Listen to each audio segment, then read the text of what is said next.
எப்படி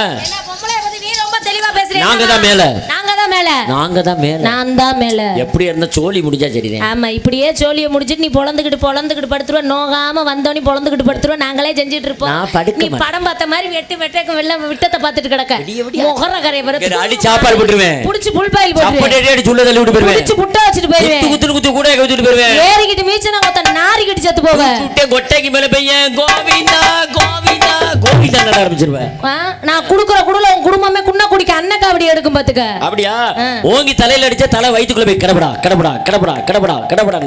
நான் குடுக்குற குடுல குடல் பூரா கீழ வந்து குடு குடு குடு குடு குடு குடு குடு குடு குடு குடு குடு. அதான் ஒண்ணும் தெரியா பாப்பா ஒரு மணி போட்டாங்களா தாப்பானாங்களா? கொடுமை ஒடுமன் கோயிலுக்கு போனா அங்க இருந்த கொடுமை கூடயே வந்துச்சான். சீலையில சீலையில சித்த வீட்டுக்கு போனாளா? சீலையில சீலையில சித்த வீட்டுக்கு போனாளா? ஜபாய சரங்கவதி சரங்கவதி ஜீரகத்துக்கு போனாளா?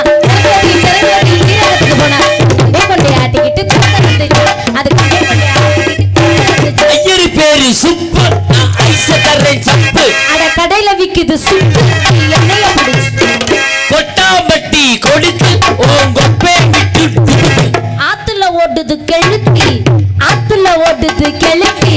இன்னைக்கு வந்திருக்க அப்புறம் சின்ன ராஜா நாட்டரசே கோட்டாத்தால் நாலு பக்கம் ஓட்ட அருப்பு கோட்டையில கொம்மா பருப்பு விக்கையில அருப்பு கோட்டையில கொம்மா பருப்பு விக்கையில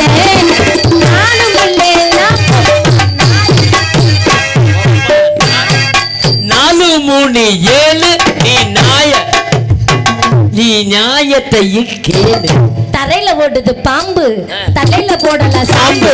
காலையில ஏஜெண்ட புடிச்சு இங்க வா. ஏஜெண்ட் நான் செய்றேன், என்னைய நீ செய்றியா? எனக்கு விஷம் பொல்லாதது. ஐயோ அது விஷமா? இந்த இடத்துல என்ன பண்றீங்க? வியாபாரம் பாக்குறேன். என்ன வியாபாரம்? என்ன வியாபாரம்? என்ன வியாபாரமா? லூசு. என்ன இளநீ விக்கிறேன். இளநீ பார்த்தாலே தெரியுது, 2 இளநீ இருக்கு. அப்படியே சாப்பிடுவீங்களா? ஸ்டா போட்டு கொடுக்கணும். நான் ஸ்டா போட்டு உறிஞ்சி எடுத்துருவே மாட்டேன். நம்மளுக்கு அப்படியாவது பிடிக்காது. பெட்டிக்காரரு அப்படியே இளநியை சீவனோனி வாயை வச்சு குடிக்கிறாள் தான் பிடிக்கும். அதை பத்தி நீ கவலைப்படுற? முதல்ல உரியுமா அப்புறம் வாயை வச்சு உரியுமா? பெட்டிக்காரருக்கு இளநீ கொடுமா, பாவம் ரொம்ப நாள் ஆள் கிடைக்காம அலையிறான். ஆமாய்யா, அவர்கிட்ட இளநீ போச்சுன்னா கொட்டாங்குச்சி கூட மிஞ்சாது. இளமை இதோ இதோ இனிமை இதோ இதோ